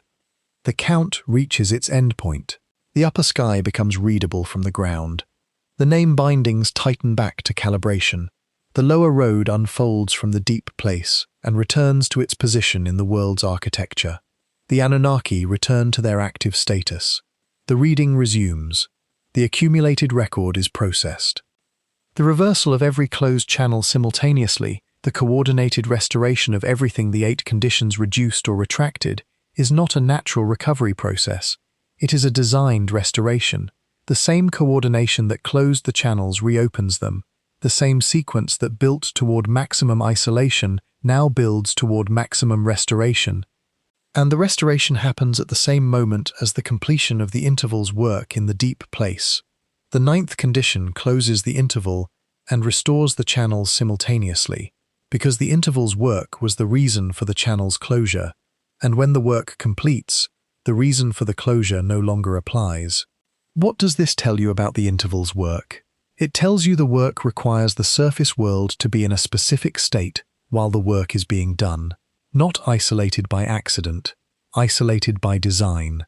The state of maximum isolation is the operational requirement of the interval's work. Whatever is being done in the deep place during the maintenance phase requires that the surface world not be able to see it, understand it, access it, or respond to it through any available channel. The work and the isolation are connected. The isolation is the work's working condition.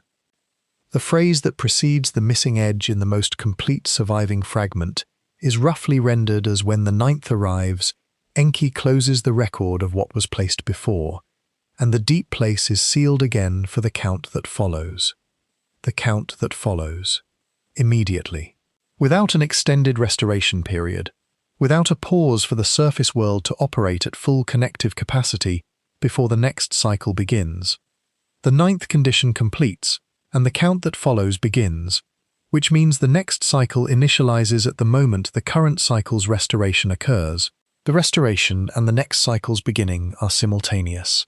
The maintenance phase completes and immediately initializes again, without a pause, without a period of settled restoration, without an interval during which the surface world operates at full capacity before the next cycle begins reducing it.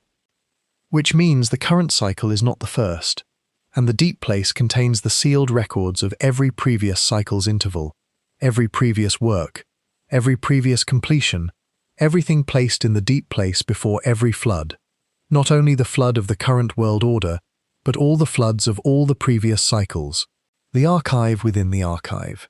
The record that precedes every record the surface world has ever produced. In the deep place, beneath the oldest city, sealed alongside what was placed before the flood, is the accumulated record of every interval the system has ever run. The work done in each maintenance phase, the conclusions drawn in each 9th condition's reading, the state of the surface world as logged during each period of maximum isolation, all of it sealed, all of it preserved, all of it inaccessible during the phase. The interval is not the world ending. The interval is the world being processed. There is a difference between ending and being processed, and the Sumerian tradition is careful to describe what it means by the latter.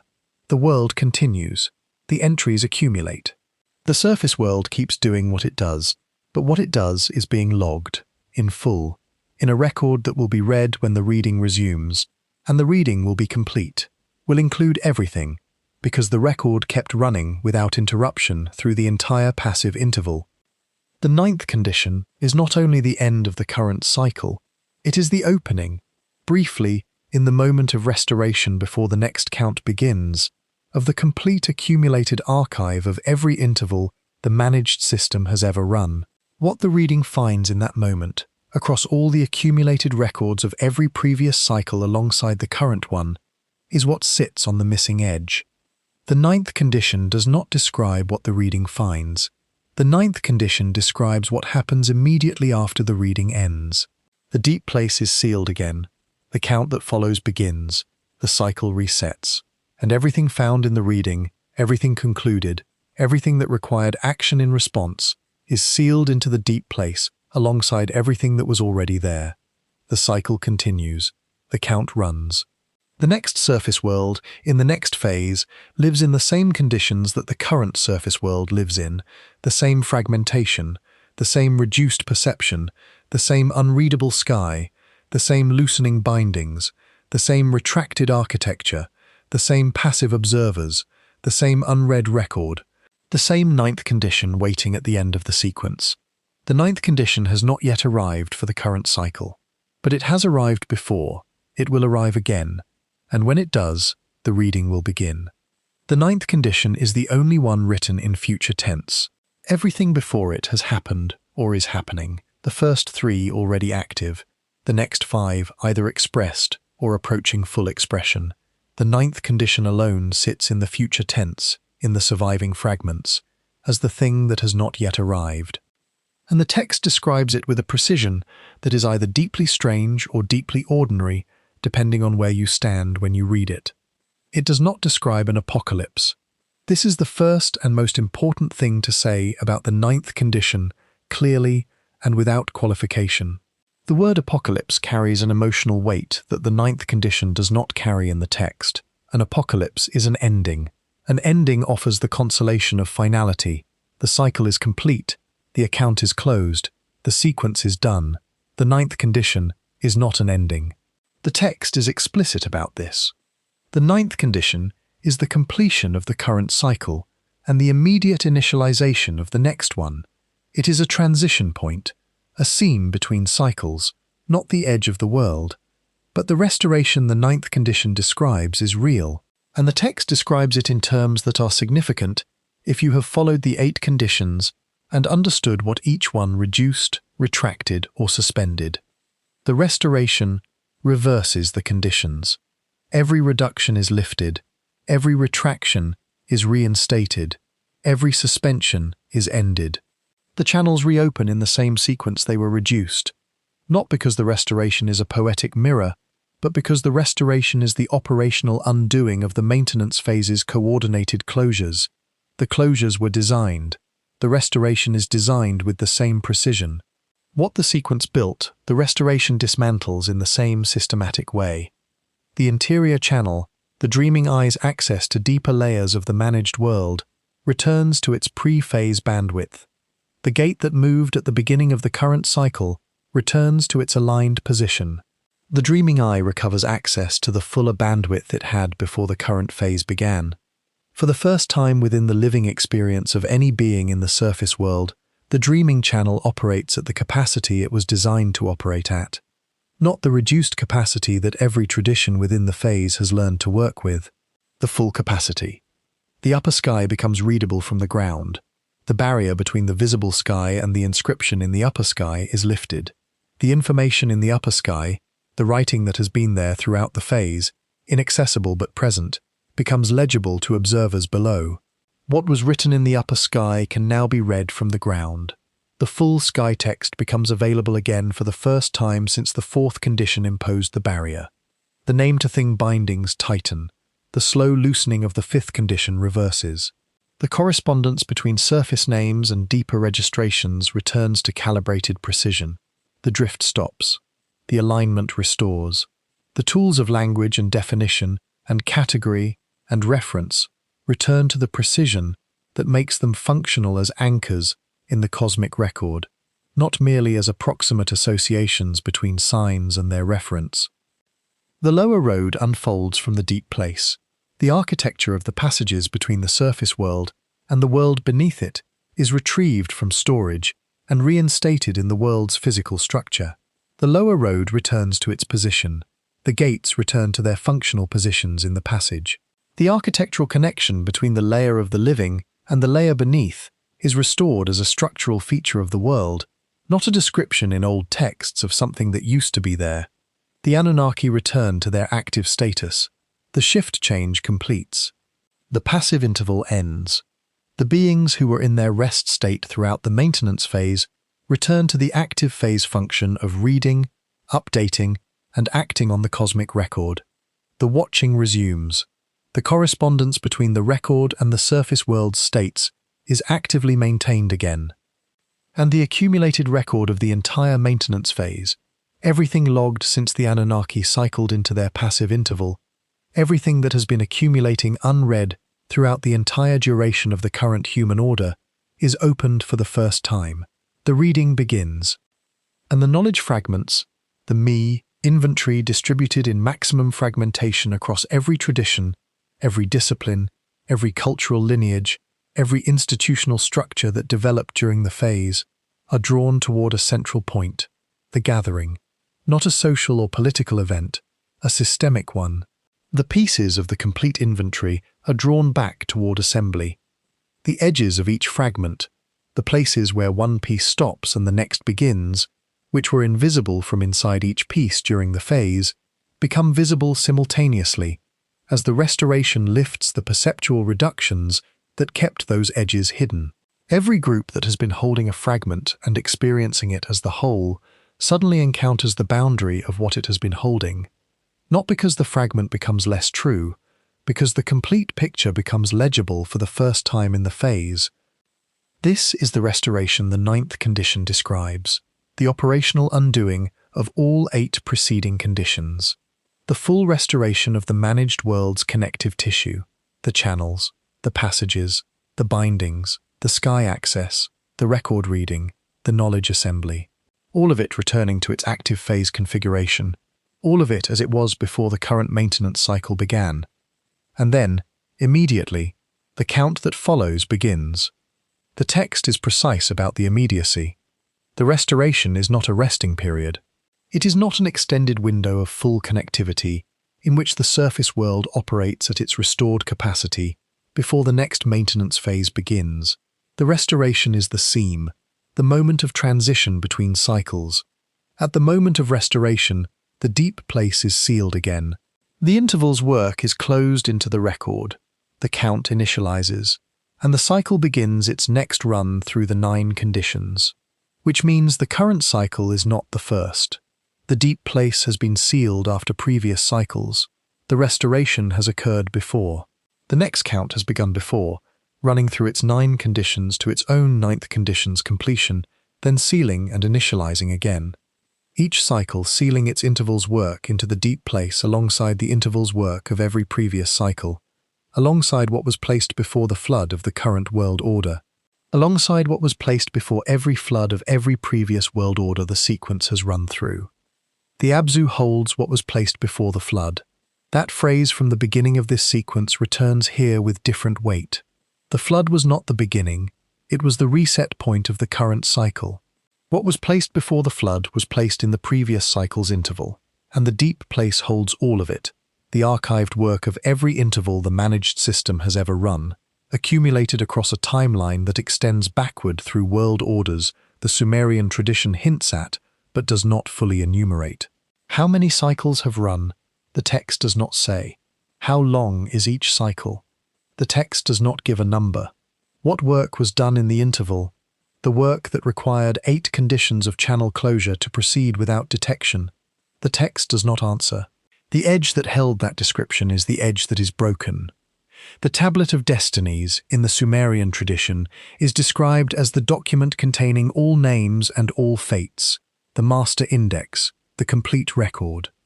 To hold it is to hold everything that is true about what exists. To read it is to know what every named thing is and what it is becoming. The tablet of destinies and the cosmic record that the Anunnaki maintain may be the same thing at different levels of the system, or may be different documents within the same archive. The tradition is not fully consistent on this point, but either way, the ninth condition describes a moment when the complete record is opened, when everything accumulated during the unobserved interval is processed by the beings designed to process it. When the full picture, assembled from all the fragments, illuminated by the restored perceptual channels, accessed through the reinstated passages, legible in the aligned upper sky, becomes visible to the active observers for the first time since the current cycle began. What do the watchers find? What has the surface world produced during the maintenance phase, logged accurately but never read? What conclusions does the complete reading draw? What does the reading require in response to what it finds? These are the questions the ninth condition raises, and the damaged edge refuses to answer. The Sumerian scribal tradition had a practice for damaged texts. When a tablet was broken and its text became illegible at the break, the scribes who copied it would mark the damage in their copies, noting the place where the original became unreadable, preserving the shape of the absence, making sure that any scholar working from the copy would know the absence was real and that what was absent had existed. The absence was part of the record. The missing section was noted as missing, not silently omitted. The tradition understood that the shape of what is not there is information too. This practice means that somewhere, in a museum collection, in a university archive, in a storage room in a basement that has not been fully catalogued, in a labelled tray that has not been opened in years, there is a piece of fired clay, or a copy of a text that was once in the possession of a piece of fired clay, that carries the notation, a mark in cuneiform noting the place where the original text became illegible, the place where the ninth condition's description of what the reading finds was written before the clay broke. The note describes the edge, the shape of the absence, the place where the answer was, before the tablet was damaged in a way that removed exactly the section the answer required. In the dark, in the deep place, the count runs. It has been running since the third condition triggered it. The records accumulate without being read. The passages remain folded into storage. The name bindings drift at a rate too slow to detect in any moment but measurable across the whole of the phase. The sky's upper register sits behind its barrier, the inscription still there, unread from the ground. The interior channel operates at reduced bandwidth, the gate still in its moved position, delivering a fraction of the signal it was designed to deliver. The Anunnaki hold their passive interval, present in the system but not attending to the record. The surface world generates entries in the archive continuously, as it has for the entire duration of the current human order, and the archive holds them without opening. Somewhere, in a museum storage room, in a labelled tray in a basement that has not been fully catalogued, in a drawer that has not been opened in a long time, there is a piece of fired clay. The clay was fired long ago by someone who needed this text to survive. It survived. The edges broke at some point between when it was made and where it is now. The break removed a section of text. The legible section contains the ninth condition's description of the restoration, the channels reopening, the passages reinstating, the bindings tightening, the upper sky clearing, the gathering of the fragments, the resumption of the reading. It contains the phrase about Enki closing the record of what was placed before. It contains the phrase about the deep place being sealed for the count that follows. The broken edge sits where the reading's finding should be, where the description of what was done in the interval should be, where the answer begins. The drawer is closed, the count is running. The ninth condition sits in future tense, the only one that has not yet arrived. What happens when it does is what the Sumerian tradition worked to preserve across the long damage of millennia, and the transmission is incomplete at precisely the point where the answer begins. The answer exists. In the logic of this tradition, the answer always exists. The record holds everything. Nothing is permanently lost to the system. Everything that was placed in the deep place remains there, maintained and preserved and held. The reading has simply not resumed yet.